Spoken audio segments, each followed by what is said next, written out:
General Jerry Boykin, former Deputy Undersecretary of Defense for Intelligence, joins us now. Patrick Poole, he is the National Security and Terrorism Correspondent for PJmedia.com. And Joe Schmitz, he is the former Inspector General of the Department of Defense. Let me just go around, and I'll start with you. Do you think that was far-fetched, Joe? I mean, what I said a little while ago, that they knew and they used him, manipulated him, and cast him aside. Well, I think it's certainly not far-fetched to suggest that they knew. I just can't imagine that they would not have known that. I mean, those are factual issues that have to come out in vetting, and they would have to know that. I just can't imagine otherwise. It is, as you suggest, it's either just gross negligence for not knowing, or they knew it. Okay. I can't hear it anymore on my earpiece. If we can throw the rest of the on the floor so I can hear our guests. But let me go to Patrick next. Patrick, did I miss the mark here at all? What do you think happened? Well, I think this is a classic political takedown. We saw back more than a month ago in the VP debate where Biden was blaming the intelligence community for blaming a video and blaming the intelligence community that they were responsible for giving them this information. So they were setting Petraeus up to be the fall guy in this instance. And, you know, this has all the makings of a classic political takedown. And I agree with Joe. There's absolutely no way that they didn't know about this. The Wall Street Journal reported on Saturday that that Eric Holder, the Attorney General, knew about this months ago, and for Obama to not know about it until last week just really isn't believable. General, I mean, if you're in charge of the security of the United States of America, and you find out that the CIA director is having an affair or had an affair, and there's something going on with his email, you don't alert the President of the United States? That's not like a dishwasher position. No, of course, the President was aware of this. Would you want to be the Attorney General, the Director of the FBI in an election year and not tell the President that you were investigating one of the senior people in his administration? Of course the President knew. Okay, does anybody believe that this email, what they're trying to say is it was found by accident? Come on. They were looking at him to be the CIA director. That makes it sound like we have the Keystone Cops vetting this guy, right? Anybody? It's unfathomable. Okay. They had to know that. All right. So what is the part of the story that we should be concentrating on? What is the media? If you could take the media by the throat and say, listen, this is the important part of the story, Joe. Well, I think Patrick Poole already hit on it. I mean, there are three phases of the Benghazi problem. There's, why were our diplomats even there in the first place, based upon the intelligence and the previous attacks on that consulate? What happened on the day of the attack, and then what happened afterwards? I mean, what Patrick suggested, I mean, the fallacious story or the blaming of this attack on this 15-minute second-rate film clip. I mean, what's behind that? I mean, that's the real scandal here. Why is But this is not, General, what they're going to do is they are going to say that, you know what, it was a military operation, it went wrong, so they're going to try to wear us out. Explain to the American people, because what they'll say is it didn't matter. Yes, it happened, but it didn't matter. And a lot of people are going to buy that. Why does this matter? Well, because truth is important. The American people do not want to be lied to. We put Apparently, only about 51% do. Well, actually, since 57.5% of the eligible voters voted, you have to multiply 51% by 57.5, which means that only just under 30% of the eligible American voters actually voted to re-elect the president. Okay. So, General, why does this matter? Why does this matter? Glenn, there's a major issue here that I've spoken to you about before, and that is the fact that the administration reacted very poorly.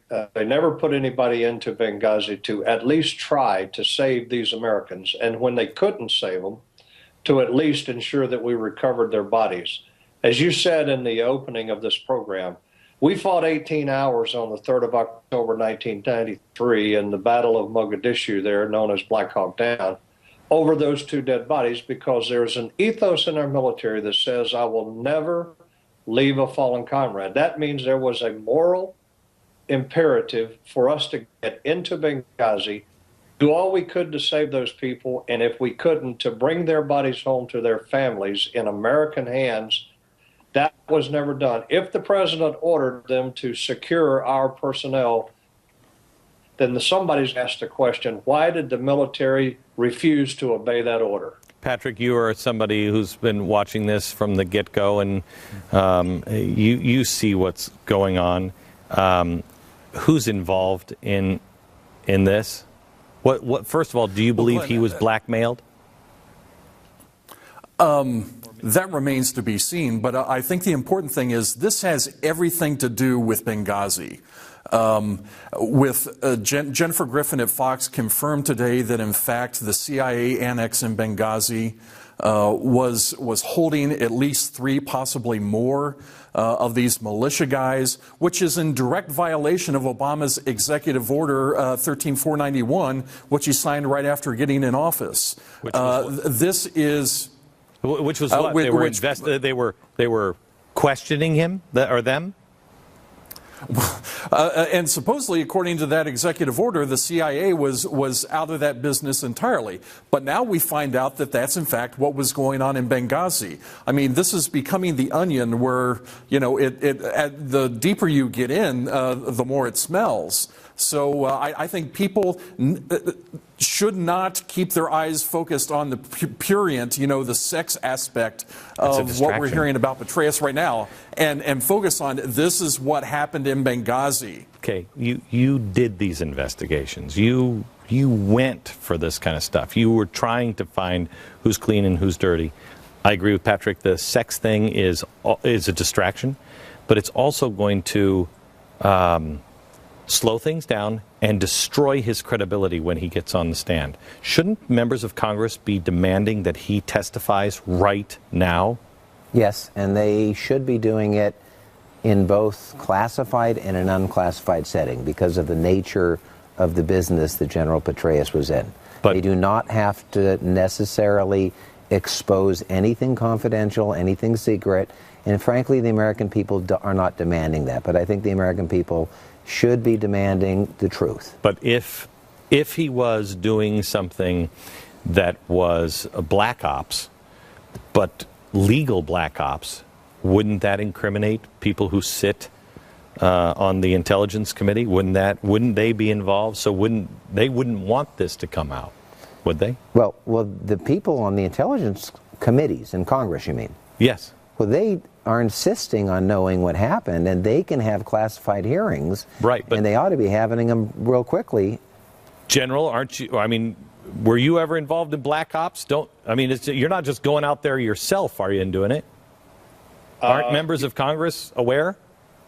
Yeah, when you do covert action, the law requires that at least 8 members of Congress, 4 in the House, 4 in the Senate, be briefed, and most of the time it's 12, and that's the appropriations committees because they wind up funding legal, legitimate covert action. Covert action is perfectly legal, but there is a process, and if that process is not followed, then it is an illegitimate covert action. And I'm running late, so I just want to make this statement and see if anybody disagrees. Doesn't that put people like Dianne Feinstein in line of knowing what was really going on if there were covert stuff that was going on against an executive order, and what would be their motivation to uncover it?